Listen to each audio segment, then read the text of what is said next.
welcome back to the dark side. I'm your host, Brianna. And I'm Dayton Wells. This is Dark Adaptation.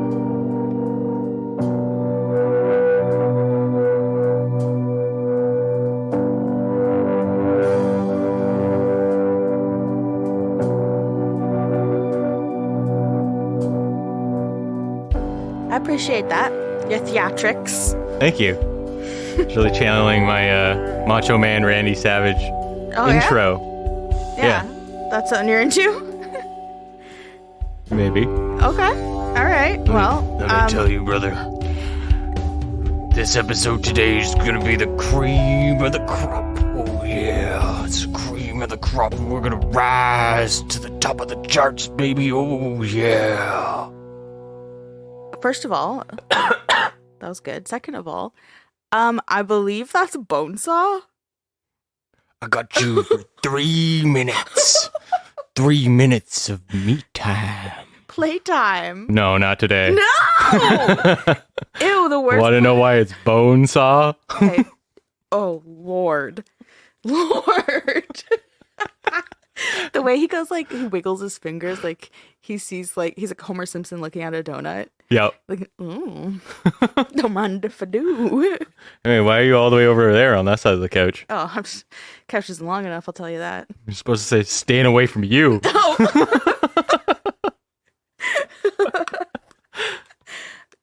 Okay, I would like somebody to go back and listen to our catalog of episodes. That's right, all of them. 45 of them, because this is episode 45, everyone. And take note of how many times we mentioned Spider-Man specifically. Oh my god. Tobey Maguire Spider-Man. That sounds like a challenge for a supercut. Yeah, and for a very specific person, because most people are like, those Spider-Men suck. Oh my god. I wouldn't even get it if you were talking about it. Those people. Gen Z, as I like to call them. Great. You just completely insulted. Oh yeah. A good portion of our listeners. The millennial got one jab in. Yep, both millennials over here. Mm-hmm. All right, this is episode 45. Last week it was our anniversary episode. Yay. And And? I thought I heard a crackling sound. Oh. No, I don't hear anything. Okay, whoops. And it went well. It was fun. We got like 45 minutes in of banter. It was excellent. It was excellent. It was. We had some good chats. Yeah. Talking about just like where the podcast has really come from, really. Mm-hmm. How it's grown. Little tips and tricks for other podcasters when it comes to like editing and stuff. Yeah. It was a good time. Mm-hmm. And like, thanks, lovely listeners, you know? We wouldn't be here without you guys listening. Yeah, we would just Be be doing something else, I guess. Dyson and his, you know, really good impressions, but really terrible quotes of movies that he never, ever, ever, ever, ever gets right. It's true. You're probably like 1 for 97. 97. Specific. Yeah. Okay, so before we get into this week's case, which is a true crime case, I just wanted to shout out some of our new friends. We have new podcast friends. We got new friends? I know, it's so exciting. They're our friends. Okay, yes, they're our friends. They could be your friends too. It's Good Beer, Bad Movie Night podcast. It's excellent. They literally drink good beer and watch bad movies. So it's Good not beer, just a bad clever name. movies, movie time, excellent.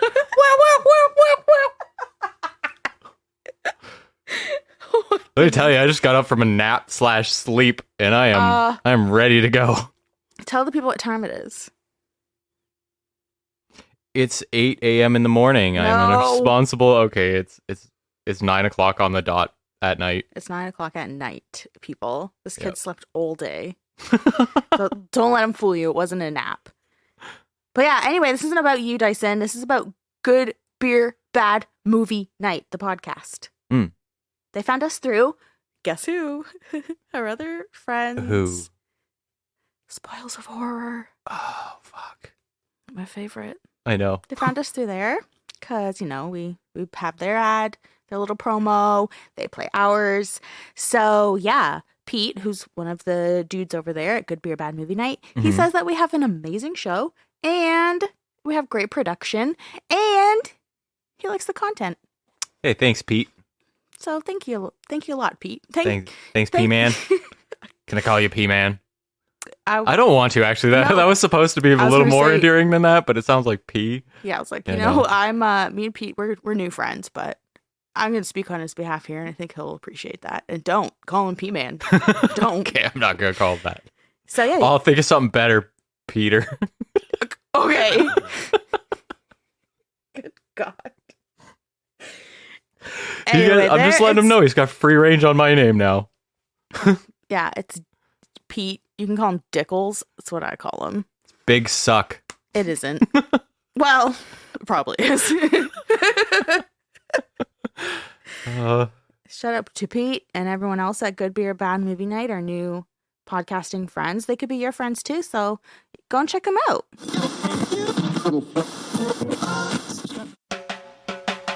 Just how drunk are we gonna get?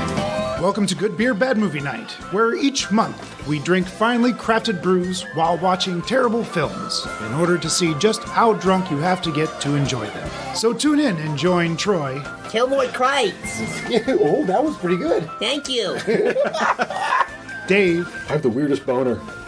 And Pete. IPAs are ales, meaning they are bottom fermented. Excuse me, they are top fermented. I that up. Try that again. As we drag Kathleen, Hear me. kicking and screaming through an alcohol-fueled podcast dedicated to movies of questionable quality and the frosty adult beverages that help make them tolerable. Good Beer Bad Movie Night. Clearly, it's the beer's fault. Just how drunk are we gonna get? A lot. Man, that song slaps. That does. That's a fantastic song. Dun, dun, dun, dun, dun, dun, dun. I feel like I'm on a beach when I listen to that. I was gonna say it feels like a luau. Yeah. Yeah. I I imagine luau's are the best because if you just get really hammered, you can just go puke in a hole somewhere. Why do you have to? You just bury it like a cat and you just walk back to the campfire like nothing happened. I haven't been to a lot of parties. Oh, you go to a party, Outside. people bury you in a hole. Yeah. Are you ready to get into this true crime case? Or wait, you got Please. something else to say, Dickles? Yes, no, save me. Yes, no, save me. Just how drunk are we gonna get? I want that as a ringtone. Okay. Every time it went off, I would just be like doing a little shimmy dance, like. That's one way to let everyone know I have a problem.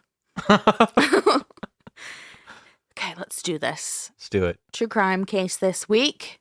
It's a case that takes place over a 3-day period in Dayton, Ohio in the 90s. I just realized that Good Beer Bad Movie Night are based out of Ohio. Oh. Yeah, right. You fucking planned it. I did. How You're could I- that organized over here.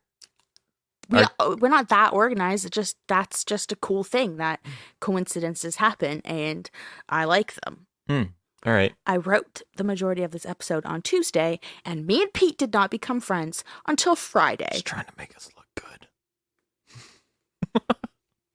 Now you're taking away something that. Sorry, I didn't mean to encroach on your serendipity. Proceed. Between December 24th and 26th, 1992, people of Dayton, Ohio should have been enjoying Christmas festivities and focusing on their loved ones. But instead, they were plagued with fear and sadness because 4 little shits decided to go on a crime spree and shooting rampage that left 6 people dead, 2 people injured, and a community forever impacted by the senseless violence.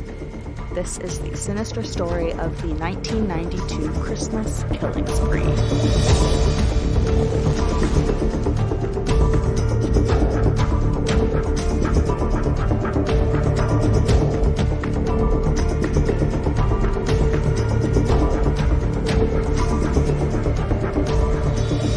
So, the 4 young people responsible for this spree were part of the so-called, quote, downtown posse.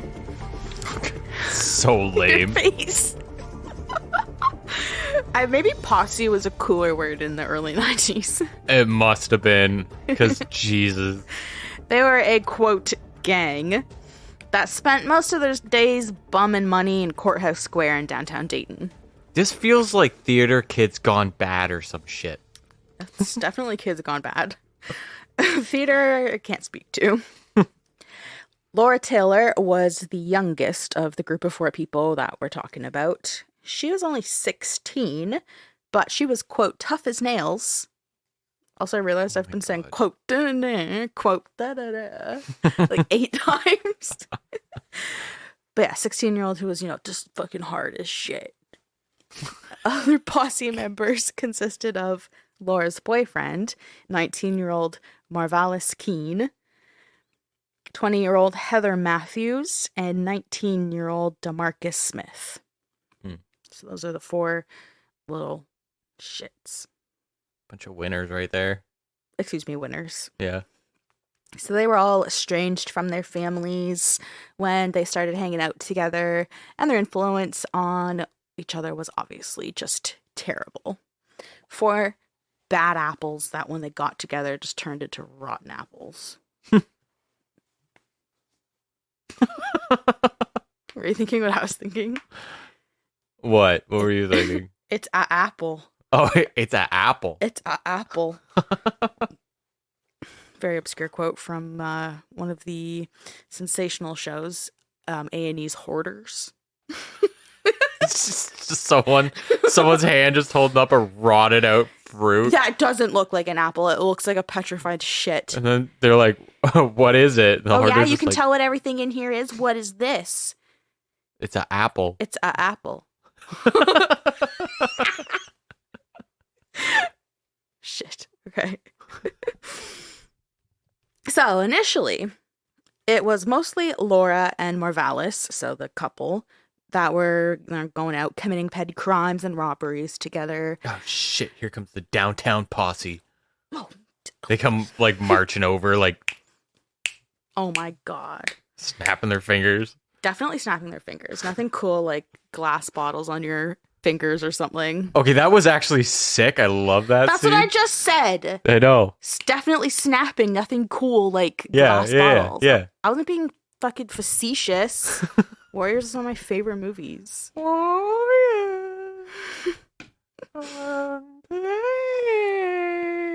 was good. Thanks.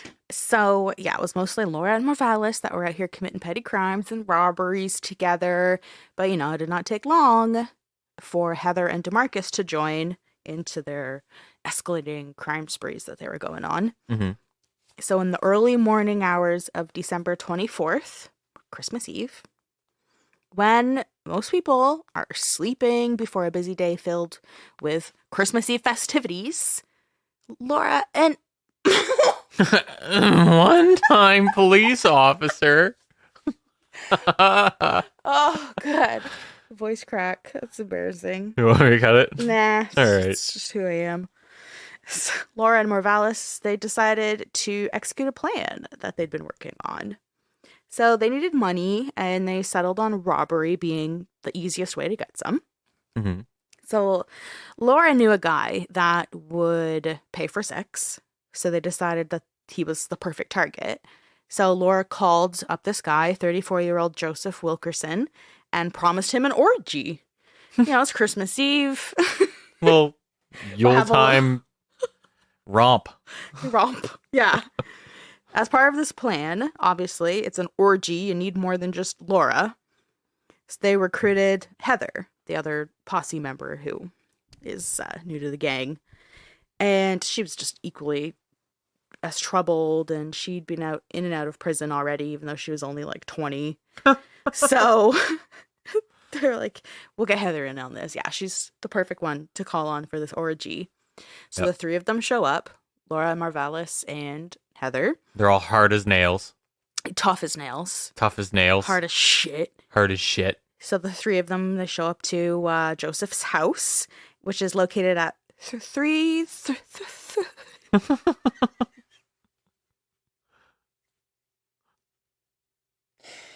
broken, folks. I'm fine. This house is located at 3321 Prescott Ave. Just in case, you're in the Dayton area. Stop by for that Yuletime boning. Good Lord. Well, okay, so they show up at Joseph's house. They take him into the bedroom. They bound him to the headboard with electrical cords. And, maybe this is what he was into. He was like, oh, this is a great orgy. I love it. Mm. And they just kind of leave him there. And they go and scour the house for all the valuables. Give me the loot. And while they're ransacking the place, they found a .32 caliber Derringer gun. They found a .32 caliber gun. So Marvalis shot Joseph in the chest with the gun. Oh. Yeah. Just, okay. And so the poor guy's just tied to his bed and is dead now because he just got shot in the chest. Yep. And those three stooges continued to ransack the home. And then Laura pulled out a .25 caliber gun from God knows where and shot Joseph in the head. Point blank. Just shot him. Even though the poor guy was already dead in his bed. Okay. Just stone cold was like, I guess this is what I do now. So they took their loot and they stole Joseph's car. So they have his stolen car and these three stooges turn into four stooges when they pick up another posse member, DeMarcus. What the fuck was DeMarcus? Like, usually they don't join when all of a sudden they get that heated. DeMarcus must have been like, you guys out committing murder? Can I join? Listen, this is the downtown posse you're talking about. You just Right. don't get it. Yeah, they make the cartels look like fucking pussycats. They don't even know who the cartel is because they're so high above it. Yeah. Ugh. So yeah, they got DeMarcus now. And they're cruising around Dayton in their stolen whip that they stole from poor dead Joseph. And they're probably going through their stuff that they stole, talking about the heinous crimes that they just committed, when they take another opportunity to be shit stains. 18-year-old Danita Golette is minding her own. Literally nothing to do with these people. She's talking on a payphone at 517 Neal Avenue, in case anyone's in Dayton area. Danita was a senior at Patterson Cooperative High School, and she's a mother of a 2-year-old. She's only 18 herself, so she's a busy woman. And like I said, minding her own, nothing to do with these four fucking shit stains, complete stranger.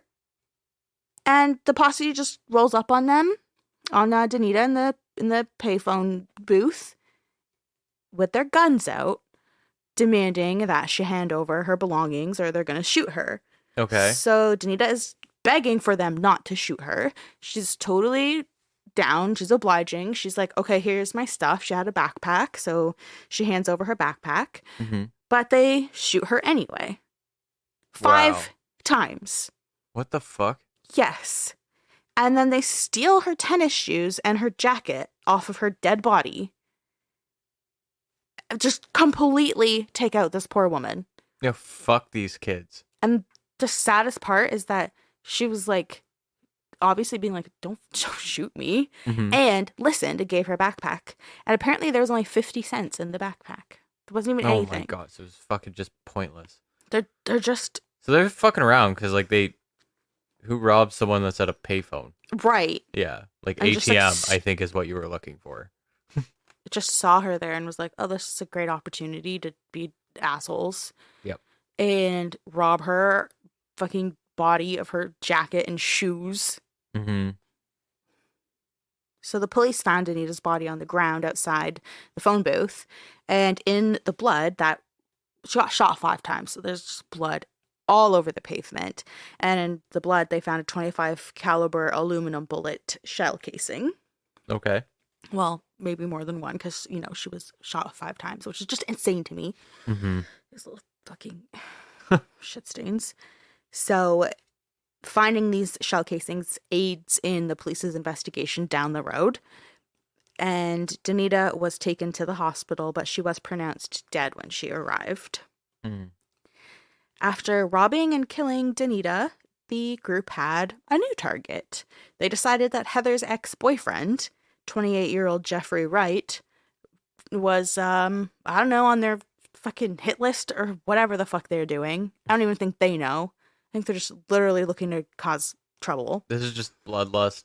That's it. Yeah, they're just a bunch of fucking idiots, obviously, like, feeding off of each other. Mm-hmm. So, Heather's ex-boyfriend, Jeffrey, gets dragged into this. Like, well, what should we do now? I don't know. Jeffrey was a fucking dick to me. Let's go fucking get him. So they either knew where Jeffrey would be or they asked him to meet them. I'm not really sure. Mm-hmm. But either way, they drove up to meet Jeffrey or whatever. And when they spotted him, DeMarcus shot him 4 times outside of 157 Yuma Place. In case you're in the Dayton area. Oh my. And amazingly, he got shot 4 times, but they all hit his legs. And he managed to still run away and get to a neighbor's house and got medical attention, and he survived. Whoa, this guy is fucking hard as nails. Yeah, this guy's like 50 Cent out here. Tough as nails. Yeah, shot in the legs and then was like 4 times and 4 ran times away. And ran away. Fled to a neighbor's house. Whatever. I know. I'm fucking leaving. So Jeffrey Wright, the real hard as nails MVP here. Tough as nails, whatever the fuck you want to say. Hard as fuck, tough as nails. Fuck it, it's just Jeffrey Wright. Yeah. He survived. Good for Jeffrey. So these little 4 shit stains, they're tired from a hard day of crime. They had a lot to do that day. So they returned to Joseph's house to party and spend the night. Joseph is the one who is tied dead to his bed. Mm-hmm. So they use his house, as a little hideout, whatever. Yeah. And they're literally just partying in it. Spending the night, getting drunk on beer and wine and being shit stains. So the next day arrives, Christmas Day. But this crew, they don't have an ounce of Christmas spirit. Oh, not even a smidgen? No, not even a smidgen. Oh. Not even a pinch. Oh. Instead, Laura has a new target in mind. Santa Claus. How'd you know? Finally Dayton, taking down the big Ohio man Mall himself. Santa. Oh no. Just kidding. The Santa. most traumatic crime they could have done. Yeah, that would be fucked up. Yeah. What do you want? No, I'm not even going to get No, into don't. this. Okay. So, it's not Santa, though. Don't worry. It's Laura's idea now because, Heather got her chance to try and get revenge or kill whatever her ex-boyfriend. Well, Laura wants to take out hers, too. So, her great idea is to go and meet her 19-year-old ex-boyfriend, Richmond Maddox, to do whatever she has planned. I don't even know if they plan anything for real or if they're just out to cause Just pure mayhem. opportunist. Yeah, so somehow she convinces Richmond to sort of ditch his family for a bit and take her for a drive because it's Christmas Day. He's at home with his family. Right. So she meets him at his family home, which is at 3938 Larkspur Drive, if you're in the Dayton area. Oh my god. And they get into his car together to go for just a little solo cruise, the 2 of them. Mm-hmm. But it's not the 2 of them. They're not alone. Marvalis, Heather, and DeMarcus are following Laura and Richmond in their stolen vehicle. And I honestly have no idea how many vehicles they stole, but basically they were keeping Joseph's license plates because, he's dead. He's not going to report his vehicle missing. Yeah. And anytime that they felt like, joyriding or stealing a new whip or whatever, they would just swap the license plates and keep putting Joseph's on there so that if, for whatever reason, someone was like, my car was stolen, I don't really know. They're like, what? Airtight. Airtight. There's so many problems with all of this. Yeah. So yeah, Marvalis, Heather, and DeMarcus are trailing behind Laura and Richmond in a stolen vehicle. So they don't get very far. Richmond is driving, and he gets like less than a mile away onto Benton Avenue. And he notices that this car has been tailing them for a while, like the entire time, right there. And he becomes suspicious. He's like, why are these people have been following me since my house? Like, Right. right up on me. And he guns it. So Laura, whatever happens there, panics, freaks out, whatever. She puts the .32 caliber gun to his right temple and fires. While driving? Yeah. She's Richmond brilliant. is shot person. once in the head while driving. Mm-hmm. He dies immediately. And Laura jumps out of the moving car before it crashes. Yeah. Jesus Christ. She's out here making her own movie. Yeah. So it crashes, but her friends have been like tailing them. Yep. So they're right there. She gets out by jumping out of a moving vehicle and jumps into their car. And Richmond was found in his car the same day, so Christmas Day, and declared dead. And then the police have to go to his family's house On Christmas on Day. Christmas Day, when they think that he just left, like slipped out for a minute or two to go with Laura, or if they even knew for sure that he was with Laura. I'm Yeah. not positive. But yeah, you think your kid is just out for a hot minute. Yeah. And then he doesn't come home for hours, and the police are at your door like, yo, we found your son and he's dead. Yeah, it's fucking Shot. bullshit. In the head. That's infuriating. And so, yeah, they deliver the heartbreaking news. Mm-hmm.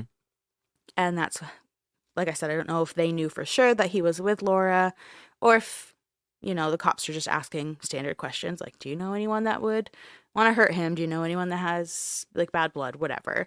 So whatever the question is, the family ends up mentioning that he has an ex-girlfriend named Laura. So obviously they want to talk to Laura. They're like, well, maybe she was with him, or maybe she knows something, or if they were dating, maybe she knows of any enemies he has, like anything like that. Right. So they went to her family's house, to be like, can we talk to Laura? And her family is like, no, like, we have not heard from her in ages. Like, she's pretty much just disappeared. We don't see her. We don't talk to her. We don't even know where she is. So, like, sorry, you can't talk to her. And if you find her, that'd be great, because we want to, you know, talk to her too. It's fucking Christmas Day, and we've never heard from her. Yep. And she's 16. Like, Yeah. it's, you know, living that gang life. Quote. Posse life. Yeah. So after killing Richmond, the posse went back to Joseph's house. You know, their little hideout there, and they again spend the night partying and doing whatever little shit stains do. So the next day, December 26th, Laura, Marvalis, and DeMarcus are ready for another robbery. You know, Good. they've been partying. They spend all their money on beer and wine and gas money because they're cruising around in all these stolen vehicles. So they chose a family-owned shortstop mini mart to rob, which was located at 1201 West 5th Street, if you're the Dayton area. So they arrive at the mini mart. Laura walks in first. She's there to kind of like case the joint, see how many people they're dealing with, whatever. There's only 3 people inside. There's 2 employees and there's 1 customer. So after a few minutes, Laura probably somehow like signals Marvalis and DeMarcus to like come in. So Marvalis comes in and he pulls a gun and he shoots the customer twice. The customer is Jones Pettis, and he gets shot once in the hand and once in the stomach. He then shoots the employee that's working behind the counter, and her name is Sarah Abraham, and she's shot twice in the head. And the second employee actually escapes injury completely because they just pretended they were dead. Okay. That's like such a last ditch. Fuck. Yeah. Jesus Christ. But they didn't get hurt at all. So Marvalis takes the money from the register, and and flees with Laura and DeMarcus. So the police arrive, and Sarah and Jones, so the employee and the customer, are taken to the hospital. And at the scene, the police find shell casings that are similar to the ones that they found at Danita's crime scene.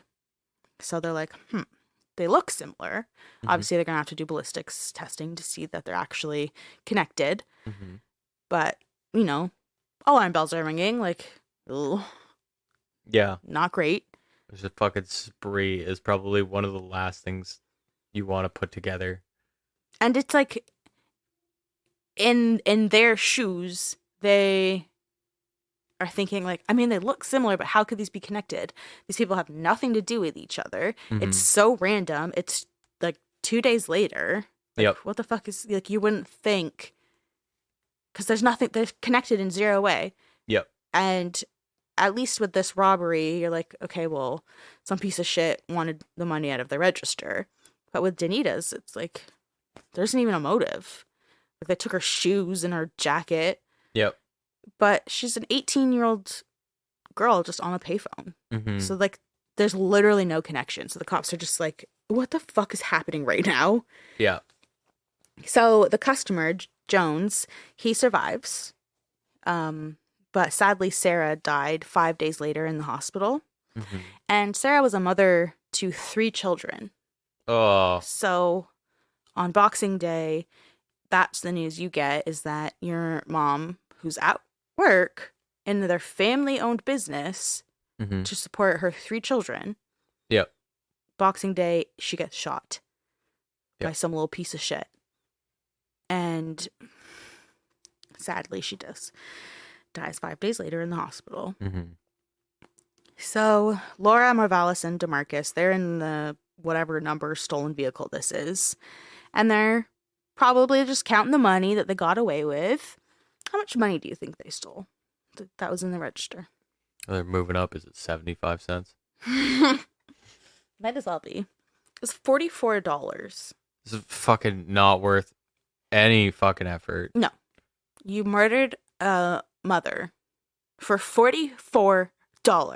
You're just a piece of shit. They're I mean, just- to do that in the first place, but also just like, I don't know. Yeah, they're just Icing on the cake, I guess. out of control assholes. Raging assholes. So they continue to drive around the city, looking for more people to rob, stealing one vehicle after another, swapping the license plates, just doing the thing they've been doing for literally 2 days straight. And oh, that's my note here about how the license plate was Joseph's. Right. And just continuing to roll that over to each vehicle that they steal. Yeah, whatever. Like, so stupid though, because like if they're also, their hideout is fucking Joseph's house. Right. Like, And neighbors are especially like it's Christmas time, so everyone, it's like people are either all over your house because you have all of your family and friends over, or like you go to someone else's house. But like, it's the holidays, people are around, and with these like fucking weirdo kids that keep going in and out of this guy's house. Eventually someone's gonna be like, the hell is going on? yeah, some weird shit. You'd think they would have heard the gunshots, but hey. Yeah, it said early December 24th, so I think everyone was just sleeping. Yeah.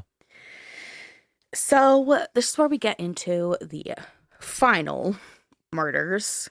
So these 4, they're just shit stains. Just Yeah, I don't like them at all. Well, no. I mean, like on a scale of likability from a 1 to 10, 10 being the best, 10 being like Ryan Reynolds. Ryan Reynolds? Yeah. Oh.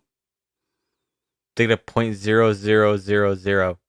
They got a shit See, stain. you thought there was a 1 coming, but there's not. No, it's just 0. Fucking idiots. It's just nothing. No. So they had been partying, as we know, in Joseph's house when they're tired from their long day of crime. And at some point, they had partied with 2 of their other friends, and of course, bragged about what they were doing and all the partying. And this guy's house is fucking dead. So they started to get a little bit paranoid that these 2 friends would snitch on them. Oh no. So after killing Sarah in the mini mart, the posse picked up those two friends. One of them is 16-year-old Wendy Cottrell, and the other is 18-year-old Marvin Washington. Mm-hmm. So they picked up these two, being like, yeah, like, you know, we're just hanging out. We're going to party some more. They stopped and they got some beer and some wine, Mm-hmm. and they began cruising around like, yeah, we're just going to unwind a bit before we go back to party. So Marvalis is driving, and he claims that he has to go and take a piss. Mm-hmm. And he's like, okay, well, I don't want to do it like right here, so we're just going to pull off into this gravel yard, which is at 1654 Richley Drive, if you're in the Dayton area. Okay, there we go. So he claims that he has to piss. He pulls off into that gravel yard. Mm-hmm. And instead, he and DeMarcus get out of the car.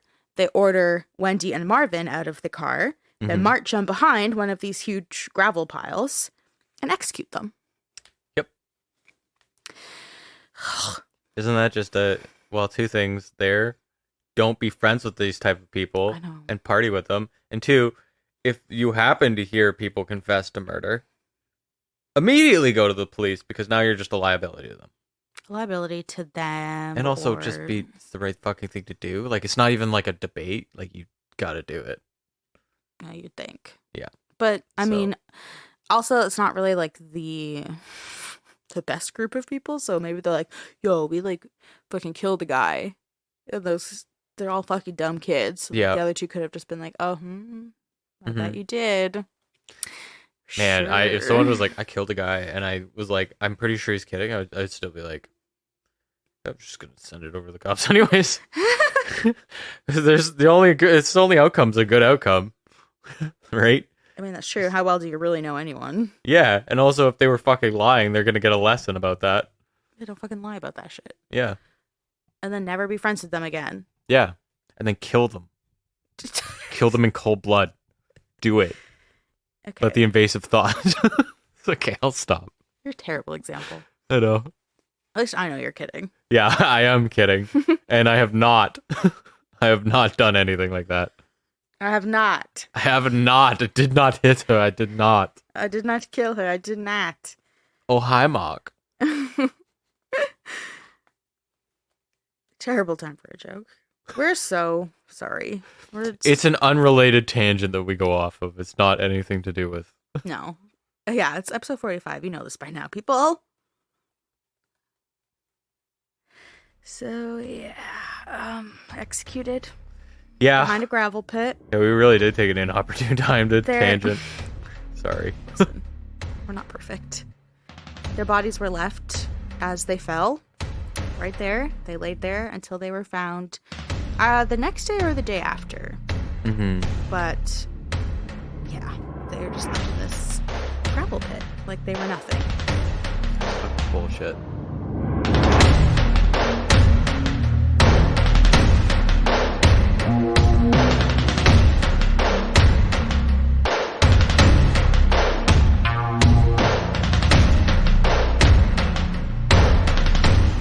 As the crime spree continued, police started to realize the events were connected because of those matching shell casings and the bullets retrieved from the bodies and crime scenes. So, even though they could tell that they must be related, the problem was that they had no idea who they were looking for because, like I mentioned earlier, the crimes were so random, they were so disjointed. These people, everyone that was involved in an attack or robbery seemed to have nothing to do with each other. Yep. So they were literally at a loss of like, okay, great, we are seeing these signs that these crimes are connected, but like, what the fuck, how, and who?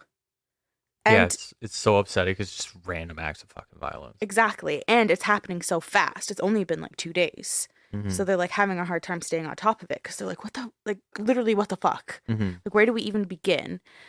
So they thankfully caught a break in the case after a carjacking because, you know, these fucking shits are out here just stealing everyone's car. Yeah.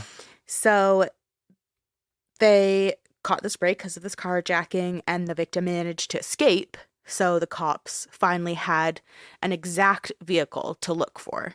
Mm-hmm. So this victim was a woman at a Salem Avenue gas station. She had been putting air in the tires of her Dodge Shadow when it was stolen at gunpoint. She didn't stick around, though. Even though she was held at gunpoint, she immediately just ran away. Okay. And it worked. She survived the encounter. They didn't shoot her. I cannot believe that worked, but I'm glad it did. Yeah, they held her at gunpoint, said they're taking the car. Maybe they, like, were getting in it.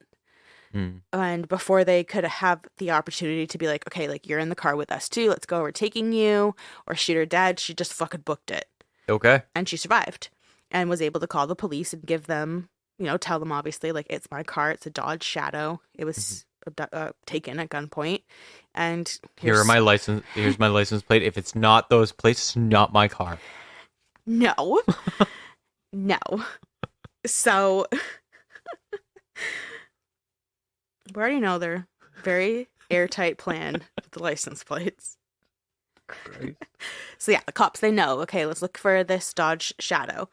And it wasn't long after this victim went to the police saying her story. Dayton Police Sergeant John Huber saw this suspicious vehicle, and it was a Dodge Shadow. So he's looking at it and watching it, and whatever's happening is obviously suspicious to him, so he calls in a plate check. But the registration didn't come back to this woman who owned a Dodge Shadow that was stolen. It came back to a totally different vehicle owned by a totally different person named Joseph Wilkerson, who's the dude whose plate they've been putting on everyone's vehicle, not realizing, when you fucking do a plate check, it's going to come up as whatever car he had, and immediately red flags. Because it's like, this is not even the right plates. Not registered to this vehicle, what the fuck? So that's when your dumb 16-year-old mind comes into play. Like, cool, you're swapping license plates. So smart. That's like, don't associate that with being like young and dumb, 16 and naive. This is like a fucking brain dead 16-year-old level dumb. Yeah, this is like punch holes through drywall, gnaw on the eat on cold paint pizza. chips. Yeah, eat cold pizza. Yeah, and then that's why it's extra scary, because these are the fucking people that have guns and are taking people out. Yeah, you're going. The people with the mental capacity of someone who's been kicked in the head by a horse has a gun pointed at you. Yeah. That's always fun. It's for people who have that mental capacity. Yeah. So, yeah, he gets this, Sergeant John Huber gets the plate checked. Does not belong to the Dodge Shadow. So he calls in some backup because he wants to pull this car over. And the units, they close in on all directions to pull over this suspicious vehicle. Laura, Marvalis, DeMarcus, and Heather, they're all inside of it. They're all inside this car. Okay. DeMarcus, when they get, I want to say pulled over, but they were pretty much like cornered. Like they didn't have a choice. Yeah. DeMarcus flees the scene. He starts running, and he just runs into somebody's house, some random person's house. He just got runs into it. In it. Okay. But the police are like right there, and he didn't stand a chance. No. They took him down and arrested him. Whereas Marvalis, Laura, and Heather, they were all arrested without incident. They didn't put up any sort of fight. So they're hauled in. The police are searching the Dodge Shadow, and several weapons were confiscated from the vehicle. None of them had belonged to the woman who owned the car. Right. It was just like these guns and whatever else that they were just transferring from each car they Found stole. a hand grenade. Where'd you get that, Brick? I don't know. So with this whole suspicious license plate situation, the police are obviously like, okay, cool, we found the stolen vehicle. We have these 4 suspicious fucking freaks of people. But the plates, they obviously came from this person, Joseph Wilkerson. So now we're going to have to go and track him down and see why the fuck are your plates on a stolen vehicle. Yep. So they go, they have other officers dispatched to Joseph's house. And I don't know how or why, what the grounds were for them to go into the house, but they do go into the house. Okay. Maybe it's because it's a serious situation. There's like a fucking GTA situation. Yeah, And his you're plates probably on what is that when isn't it like there's like some sort of like rule that if a police thinks there's some sort of like life and danger situation and they can go into the house. Oh, okay, yeah. Yeah. Then they're probably just like these fucking idiots have been going around killing people, stealing cars, and now they're using these plates. So Yeah, they don't know that they've been killing people yet. Oh, yep. Sorry, I got ahead of myself. Yeah, they just know that it's fucking weird. There's weapons in the car. It's a stolen vehicle. Mhm. And some guy's plates are on the vehicle that's not with the 4 people. So who the fuck is this guy? Mm-hmm. So yeah, I don't know what that gap there where it's like what grounds they have to go inside the house. Wellness It check, happened. kicks down the Wellness door. check. There you go. It happens though. They get in the house. As soon as they get inside, they're like, "The fuck is that smell?" Yeah. And it was actually just one of the officers ripped ass.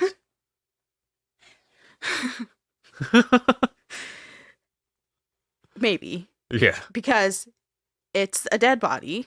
It's Joseph's dead body that is still tied to the bed Mm-hmm. that these fucking freaks have been partying near and sleeping near this entire time. Yep. Ugh. And then maybe, yeah, it was an officer who ripped ass because they probably got scared. So with that, the group was arrested. They're arrested. They're charged with all these crimes they've committed, which is like literally anything I've talked about. Mm-hmm. And then the front page of the Dayton Daily News devoted coverage to this crime spree, like for days on end. And they were calling it the Christmas killing spree because it happened over Christmas Eve to Boxing Day. And it was a killing spree. Mm-hmm. Just blind fuckery of these little shit-stained posse members Yeah. just wreaking havoc on Dayton. Yeah, this is a news editor's wet dream. For real. And it's 1992, so it was Oh, yeah. like you can get away with being a lot more like tabloidy and Yeah. No consideration for victims. And no, what's know, like the biggest, juiciest thing here? yeah, Well, let's definitely exploit it. dramatizing everything to make it more appealing. Uh-huh. Yeah. Good times. So, yeah, we're just jumping ahead a bit here. They had gotten arrested and charged. And then the trial happens in 1993. Mm-hmm. And a lot of the details we have from, just we know the timeline of events because there was shell casings and evidence left at each scene where cops could do ballistics testing and stuff like that and pinpoint what crime happened first and the order that it all happened in and kind of map out Right. the events. Mm-hmm. But some of that in between stuff and the details of like who cased the joint when they went to the mini mart and who was driving and whatever, Mm-hmm. those were details that came out when certain members of the posse were taking the stand in trial. And so, obviously this entire story has to be taken with a grain of salt, but I think I was pretty good at just delivering what Yeah, what's out is there? makes sense. Yeah. I'm not going to start if it's like one shady source who said one thing scandalous, like I'm not going to talk This about it. one Tumblr post I found said... That's a source. Yeah, I'm not ever going to mention that. Nothing wrong with Tumblr, but I'm not using it as a source. Mm-mm. So, during the trial, Marvelous Keene was labeled as the ringleader of the gang, and he was actually given the death penalty All right. for directing the killing spree, being the ringleader. Mainly, this might be because he was the one that was always supposedly driving the vehicle, and he is one. I was gonna say he is one of the oldest, but actually Heather's the oldest. But he's whatever happens throughout this trial, and maybe everyone else in the posse kind of pinned it on him more. Who Mhm. knows? But he gets labeled as the ringleader. He gets the death penalty, and Laura, Heather, and DeMarcus are all labeled as his accomplices, and each of them are sentenced to life in prison. Okay. So both Laura and Heather are serving a life sentence at the Ohio Reformatory for Women, which is in Marysville, Ohio, Mhm. and they're still there today. Good.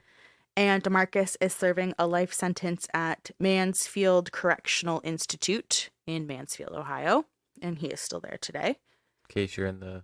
In case you're in the Marysville or Mansfield area. And then Marvalis served his time at Southern Ohio Correctional Facility in Lucasville. And after 16 years on death row and several rejected appeals, he was executed by lethal injection on Tuesday, July 21st, 2009. Holy shit. You want to know what his final meal was, his last meal? Dirt. Hope it was The dirt. shit of all of the victims' families just made into a pie, Yeah. and he was forced to eat it. Mm-hmm. That should be your last meal. Yeah. You should not get to have a big, delicious feast, which, you know, to the credit of a few states, they don't do it anymore. Oh, yeah? Yeah, they're like, no, your last meal is whatever the fuck we give you. Because There's no special treatment. Because there's people who would start taking advantage of it and using the last meal as a form of like rebellion and like order a fucking feast, like 4 pizzas and 2 foot-long subs and They should ice just cream and they could've just soda, and then limited wouldn't eat the- it. Yeah, I don't know. If I was running this prison thing, I'd be like, I'm just going to limit the the value. That's Yeah. another option too. Yeah. There's some states or prisons that just don't do it at all, and there's others who are like, you have a limit of like $35, get what you want with that. Yeah. It's not just a fucking frenzy. Mm-hmm. But whatever, it must have been for Marvalis, because he got a steak, a pound of prawns with cocktail sauce, fries, onion rings, bread and butter, 2 plums, a mango, a pound of grapes, German chocolate cake, 2 bottles of Pepsi, and 2 bottles of cream soda. Ew. It's too much. Yeah, it's too much. The drinks are what did it. Yeah, I don't like cream soda really, or I do, but like I know. I don't like, yeah. none of that goes with what he ordered. German chocolate cake, and then a mango, and then some prawns, and then some onion rings. Yeah. I have diarrhea. Yeah. Like, I have diarrhea just reading it. Yeah. I have to go. How do you not opt for red wine? I don't know, you could be like real this is probably in poor taste to some people, but you could be real gangster about it and do Eileen Wuornos, who just had black coffee.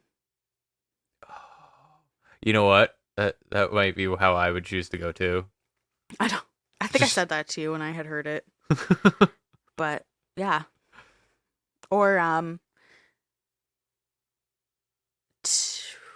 Timothy McVeigh was the Oklahoma City bomber, Mm-hmm. and he just got a fuck ton of mint chocolate chip ice cream. That's it. These people are fucked. I know. I just want to go down a rabbit hole, seeing what all these like weirdo, fucked up people order for their last meal. I know John Wayne Gacy got like a fuck ton of strawberries and fried chicken. God, I fucking hate John Wayne Gacy. Me too. I So think that's much. like, I can't even. I have to watch a documentary at least to get the whole story, because like I'm just hearing pieces all the time. Oh yeah. So I just know what he did and like his last words on his when he was getting executed and shit. But like, I should look it up. But like, god damn it, he's a freak. What were they? Kiss my ass? He was kiss my ass. Yeah. He is a freak. I watched on Netflix the confession tapes or whatever it was called, Mm-hmm. and I didn't sleep. Like I tried to sleep and I had to keep the lights on, and I just didn't sleep. Like, I'm terrified of John Wayne Gacy. I have to watch that. I'm okay. Ugh. The reason I was like, fuck, I gotta watch is we watched the Jeffrey Dahmer thing, and there was like they did like that clip Yeah. with him, and I was like, okay, I gotta figure out what the fuck this.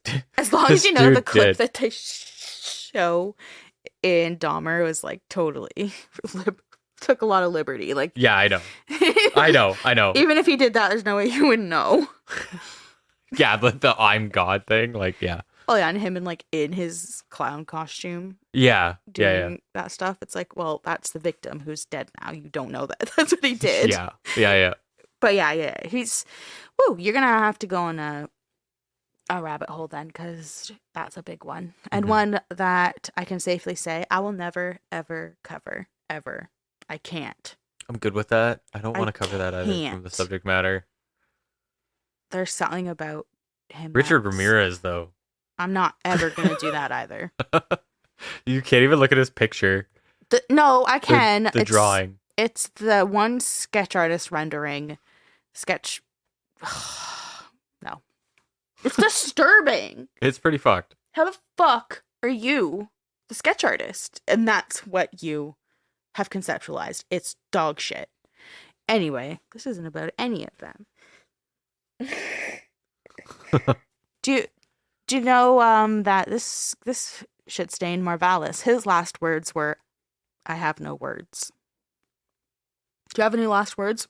I have no words. He probably thought that was so clever. Yeah, you fucking got yours. I would have been so satisfied to click that button to just be like, all right, injection begin.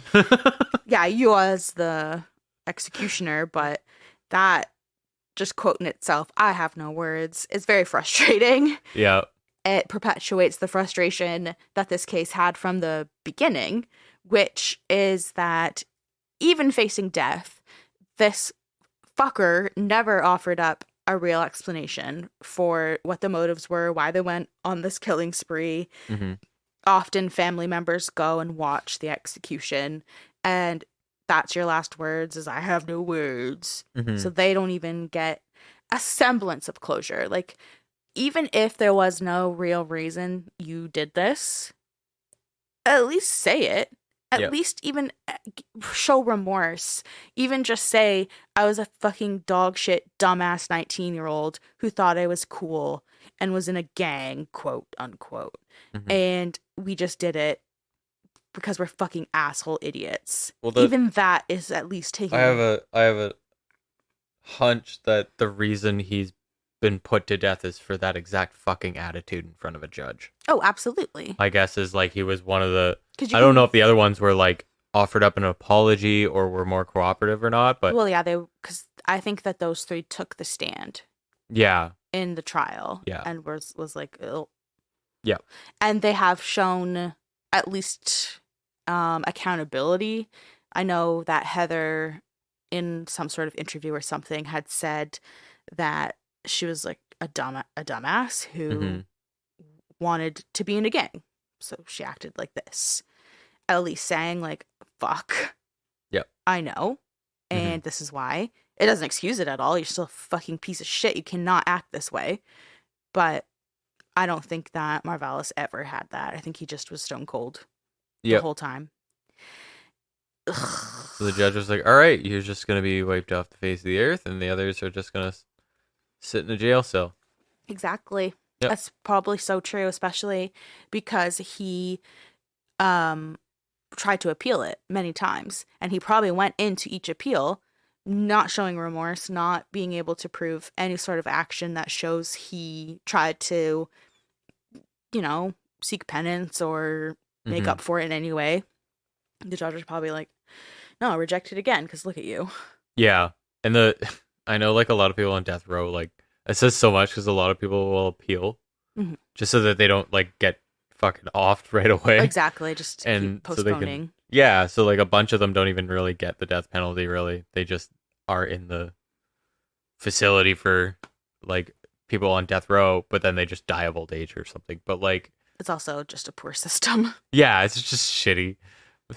But like for him to like be appealing and he still Mhm. relatively speedily gets the fucking death penalty, like actually executed, is just perfect because it's just like you're such a piece of shit every time. The judge was like, no, you're getting expedited. It's Yeah, like, fuck 16 you. years on death row and then executed. Hmm. It's just frustrating that there's no like real motive. You're just out there killing people randomly because you're young and dumb and fucked up and just doing it for fun. Like Mhm. it comes down to that. This is something you did to be cool. 'Cause Yeah, a you lot of- thought it was cool and you thought it was fun and there's no reason, there's no pattern in it. A lot of families broken up because of that. That's exactly what I was gonna say. That these four shit stains, which I think is what they should all legally change their name to, shit stain. Hmm. They senselessly killed 6 people Joseph Wilkerson, Danita Goulet, Richmond Maddox, Sarah Abraham, Wendy Cottrell, and Marvin Washington. Mm-hmm. 6 people in 2 days. And these 6 people all had family and friends. And now these family and friends are going to have to spend the rest of their life forever associating Christmas with their loved one's murder. Mm-hmm. And I mean, in my personal opinion, most violence is senseless and pointless. Mhm. But this especially Yeah. is just horrific. Like, to be like, well, I don't know, like, sorry, they died because they were just in the wrong place at the wrong time. It's like, no, that should never, ever be a thing. I should be able to go out and do whatever I want, stand at a payphone for 8 hours straight if I want. Yeah. And I should never have to face anything like this. But now these loved ones are like, Christmas is like the best time of year. Everyone says that. It's the most wonderful time of the year. I get to see my family. I get to get presents. I get to eat the best food. I get to travel, all of these things. And now these 6 people's families associate Christmas with that. Mm-hmm. Disgusting. Horse shit. I know that was heavy. I have a little, before we end it, I have a little, like, I don't know, positive note. Want to hear it? It's an apple. It's an apple. Yes, I want to hear it. So Danita's sister, that's the woman that was killed at the payphone. Her sister's name is Rhonda. And remember, Danita had a 2-year-old daughter when she was murdered. Mm-hmm. So Rhonda helped raise the daughter, which is her niece. And she is a victim advocate for the Montgomery County Victim Witness Division. Okay. And like I had mentioned earlier, the meaning of Christmas has completely changed for all of these people. Mm-hmm. Your loved one is dead, and no matter what you do, you're going to associate it with that. And every year, you look at the table and that person should be there. Mm-hmm. So Rhonda says that her life was changed forever after her sister was murdered, but she sort of combats the flood of memories and trauma that this has caused her by helping people on the holidays, helping others. She said, quote, "I don't really celebrate the holidays like other people. I go back in my mind and I think about the day I found out that my sister was killed. I try to shift my focus off myself and what has happened to me and what has happened to my family onto service. I serve in my church. I serve in my community. I like feeding the homeless. So from September 1st to January 1st, I serve." I like that. Mm-hmm. Yeah. So nice. That's just, I think, personally, like a really great example of using your hurt and your pain and trauma and all of that, and instead of twisting it inside and creating this like something gross and dark, she's like, no, I will not ever sort of perpetuate that feeling onto anybody. Instead, when I'm in these times of year where it's more difficult or dark, I will turn it into good. Mm-hmm. And great example. Yeah. Total opposite of the 4 shit stains that we talked about. Yeah, no fucking kidding. She helped raise her niece, and every year she, quote, serves. Mm-hmm. And she probably does serve. Yeah, that's the Christmas killing spree in Dayton, Ohio. Ohio, I don't know what's wrong with you. I feel like every time there's like some kind of fuckery or crazy cases, it's like everyone's like, oh, Ohio. What? Someone in course the it was Dayton area Ohio. is going to be really appreciative of this episode, though. Well, let us know. Are you if you're in the Dayton area? Yeah, got any comments? Anything you want to add? No, that was That's really fine. good. Okay. Thank you. Yeah, you're welcome. I never heard of this, so when I came upon it, well, I have nothing really to say about it. No, I mean, like, how can you? Because it's just such an absurd thing to happen. I think I really wanted to do it just because of how obviously I'm not gonna really the best cases for me to talk about, especially in this medium where people are listening, like I want to be able to tell an interesting story and feel like there's some sort of investment in it. I don't want to just like be monotonously relaying something. And this is one of those cases that when I read about it and was like researching it, I like felt something like viscerally, like, ugh, these people, like these are people that walk among us, like not anymore, thank God, these four specifically. Yeah. But like when you have a case you've researched and you like viscerally feel something, it's like, you know, it would be a good one to talk about because yeah, there's just like that passion behind it. Yeah. And when I was researching this one, I was like, oh, fuck. These little shits. Yeah. And I've never heard of it before. No, I hadn't either. And, yeah, I mean, it's not like the most wonderful time of the year, Christmas, but it's a Christmas episode. It's around this time, and it has good message in it from the people who matter, like Rhonda. Her, like, Christmas is hard because my sister was murdered for no fucking reason. But look at the good I can do. And other messages within this story, like, for example, Richmond, who it's Christmas and he wakes up for Christmas and it's nothing but Christmas and he's with his family and he's celebrating Christmas. And then your piece of shit ex-girlfriend is like, let's go for a drive and whatever the fuck she said to convince him to go. And he never comes home. Yeah. And that's what happens in the blink of an eye. So it's like another message within it of like, dude, you just don't fucking know. Yeah. And just take care of all of your loved ones. Reach out to everyone you love, and you know, people have different versions of loved ones. Some people don't have family. Some people think their friends are their family or whatever. Just keep your loved ones close on Christmas. It sounds like I'm going to cut for a break and we're not coming back until after Christmas, but we're coming back next week. You know, Justin, do you know what next week is? I don't.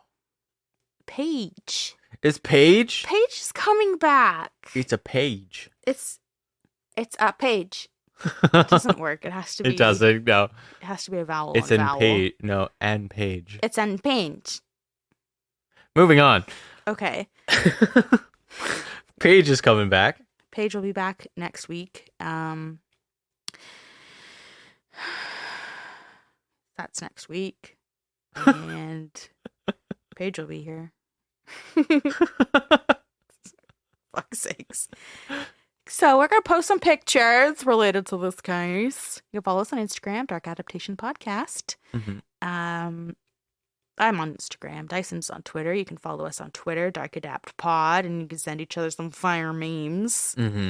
And yeah, visit our website, darkadaptationpodcast.ca. That's where we got our sources. That's where you can buy us a coffee. You can check out our merch store where we have a beautiful embroidered iron-on patch, which is only $14, no tax and free shipping.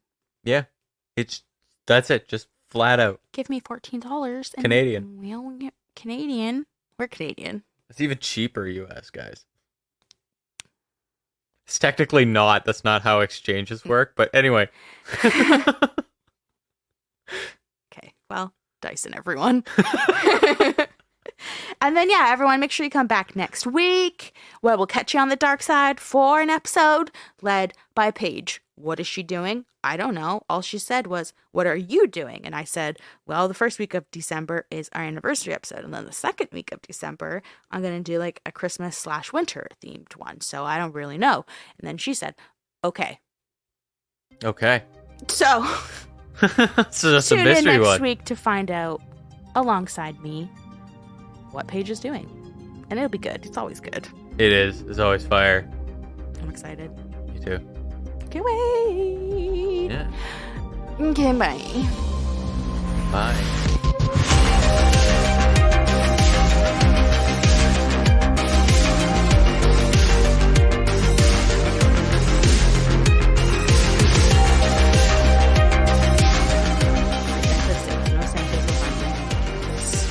That's very important. All right.